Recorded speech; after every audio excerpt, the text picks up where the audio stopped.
Hello and welcome to the next video for the post-Easter work for Reigate College Maths. Today what we'll be looking at is continuing our work with radians, but now looking at solving trigonometric equations. The main thing to remember with this topic, or this section of this topic, is your calculator must be in radians mode.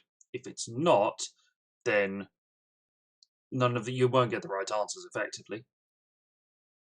The other thing to kind of pay attention to as well is, on the whole, this works identically to what you've already done. Given that radians are just another unit, the actual process for solving equations works exactly the same way. So if you turn to page 17 of your workbook, we can have a look at some examples to show you what we mean. So let's look at 1a. Solve sine theta equals 0.5 for theta is between 0 and 2 pi. So the key thing that tells you that we're working in radians is this. Okay, the fact that the interval for theta has pi in it.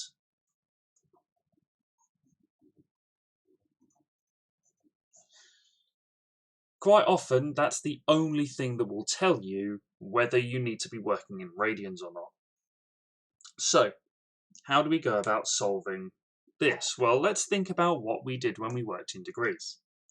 So first things first, we found our principal value by, on our calculator, doing inverse sine of 0.5.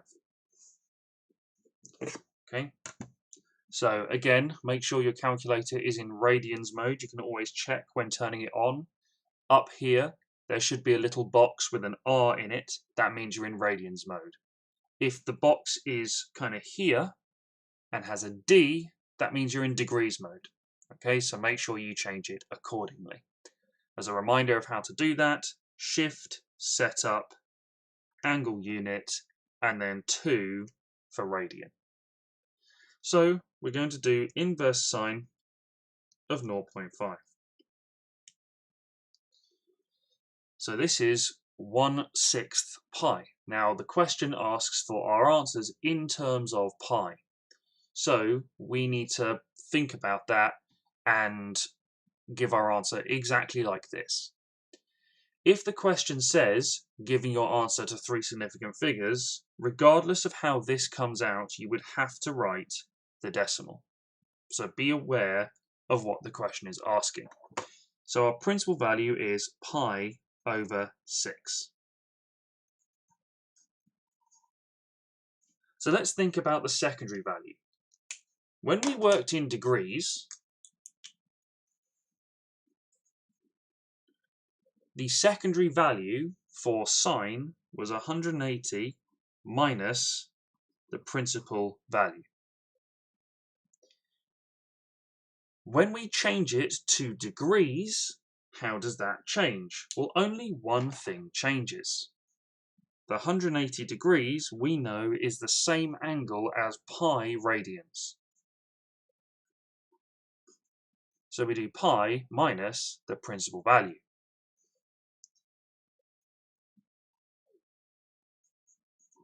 Which gives us 5 pi over 6.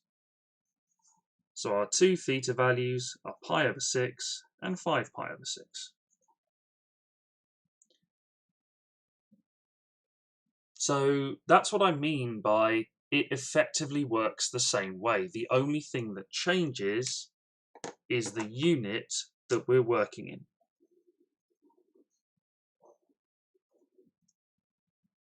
Okay, so going from degrees to radians, that's what changes. The key thing to remember is radians, the actual physical number, not the angle, the number is relatively small. Pi over 6, we saw before, was a little bit more than a half. This is the same size angle as 30 degrees. So you can see the difference in the type of number you're going to get. Radians, the numbers are going to be small and often in terms of pi.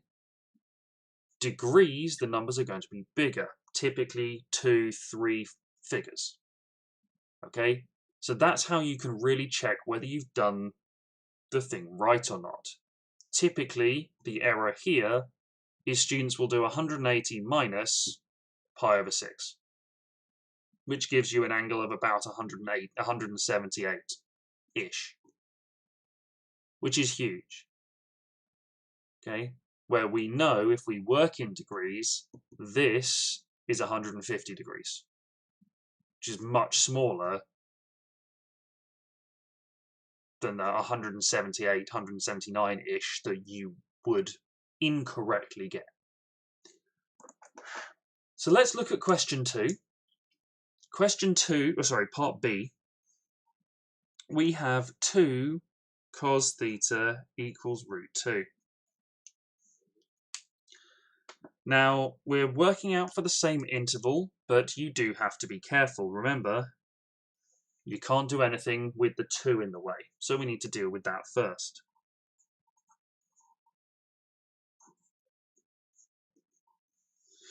Okay, the principal value, pi over 4.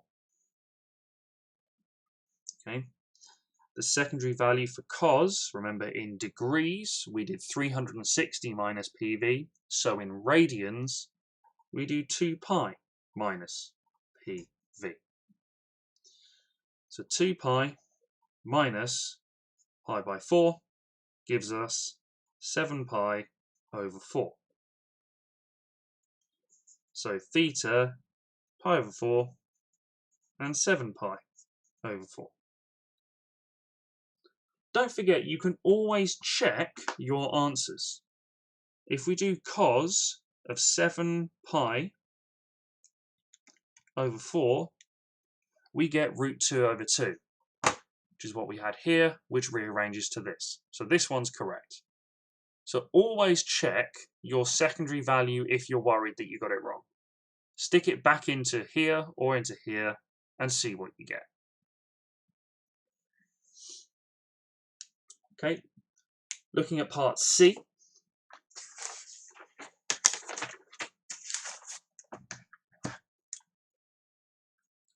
We have tan of theta minus 3 pi by 4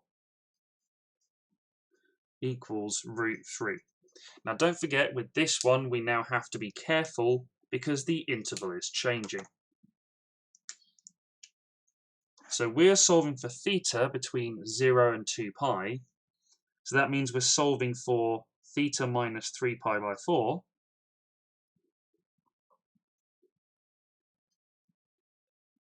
Between minus 3 pi by 4 and 2 pi minus 3, pi over 4, 5 pi by 4. This might not be an issue, but it's something we need to pay attention to. So let's proceed as usual.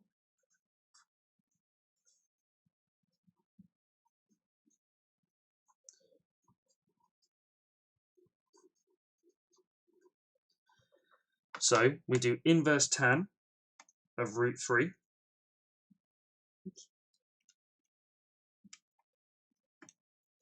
Okay, and we get pi by 3. So this is our principal value for theta minus 3 pi by 4. That fits nicely in this interval, so we're good. So we need to worry about our secondary value.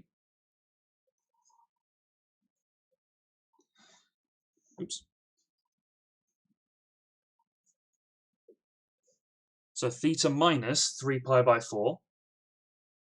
Our secondary value in radians is going to be our principal value plus pi.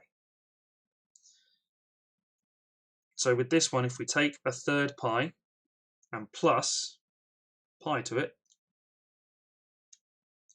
we get 4 pi by 3.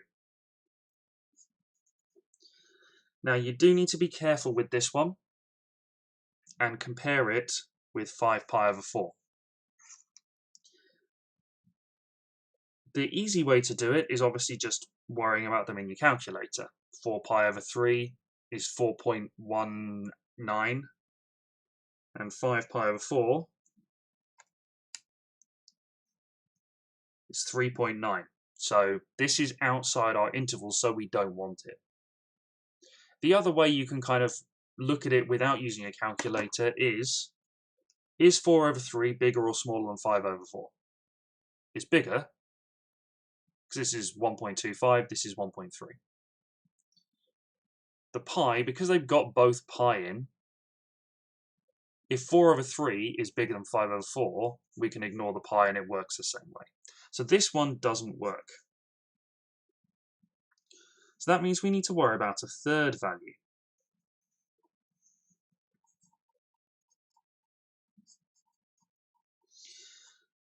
So if we keep adding pi to this, we're just going to get bigger and bigger and further this way, which we don't want. So what we're going to do is we're going to take this one and we're going to subtract pi from it.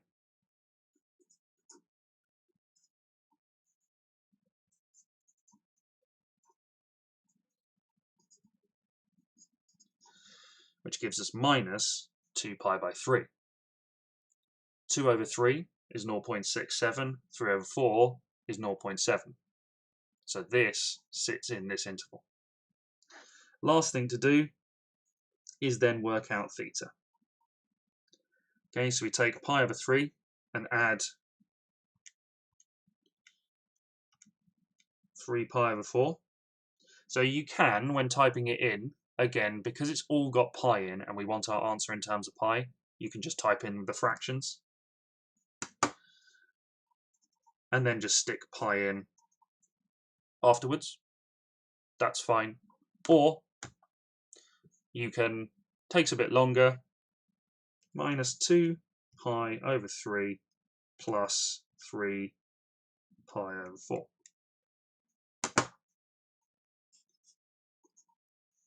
Okay, so be careful with the interval you're working in and the answers you're going to get.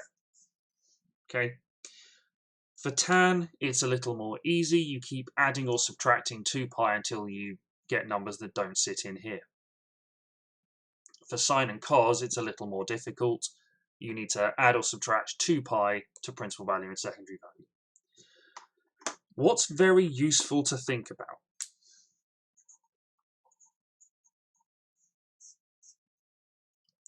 When you're working in this type of question is, how big is 2 pi? How big is pi? Now, I don't expect you to know the digits of pi. What is very useful to be aware of is knowing that pi is a little bit bigger than 3. Not much, but a little bit. Which means 2 pi is a little bit bigger than 6.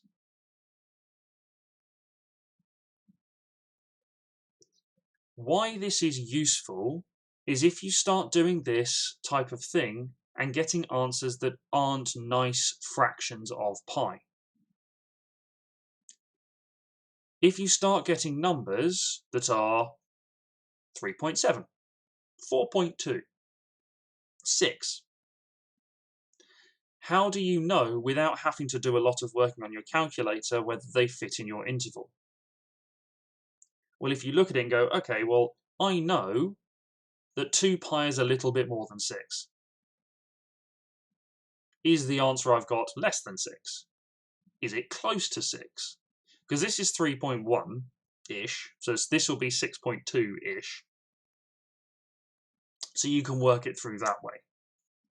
That's just a very useful way to think about these questions without having to use your calculator too much. Obviously, this bit here, you're going to have to use your calculator for.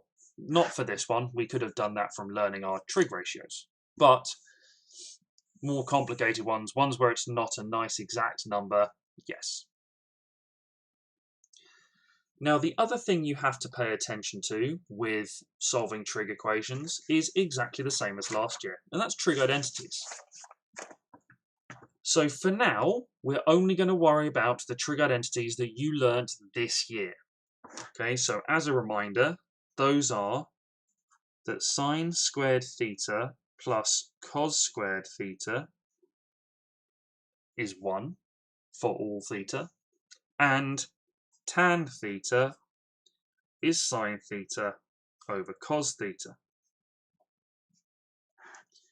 Regardless of whether you're working in degrees or in radians, these stay true. And the way you use them is exactly the same. So let's have a look at question 2. So we are solving 2 sine squared theta minus cos theta equals 1 for thetas between 0 and 2 pi.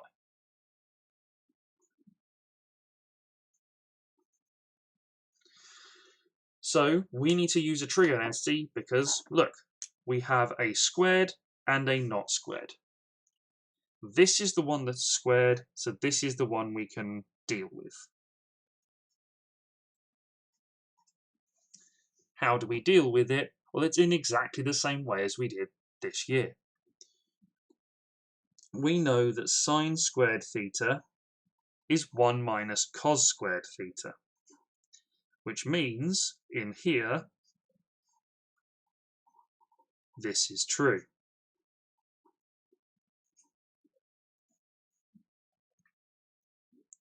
Expand the brackets and rearrange.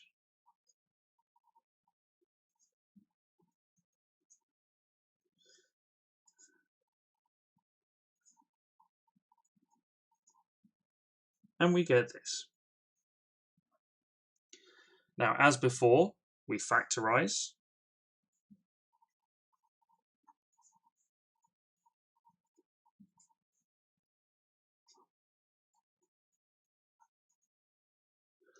Which gives us 2 nice relationships.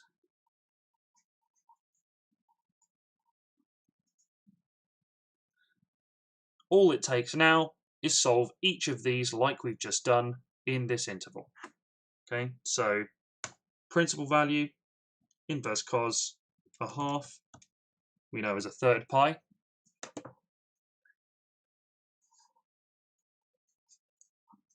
Two pi minus that gives us 5 over 3 pi.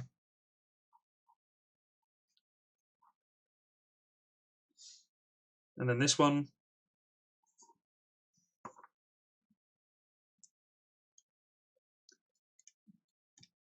we get just pi.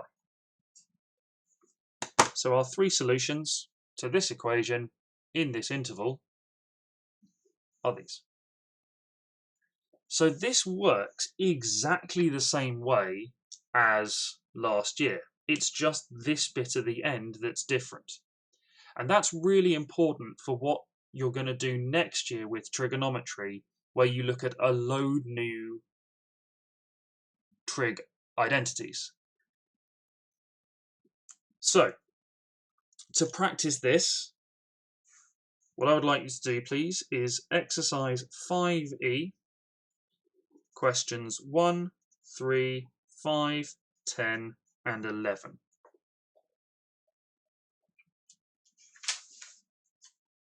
Exercise 5E is on page 131.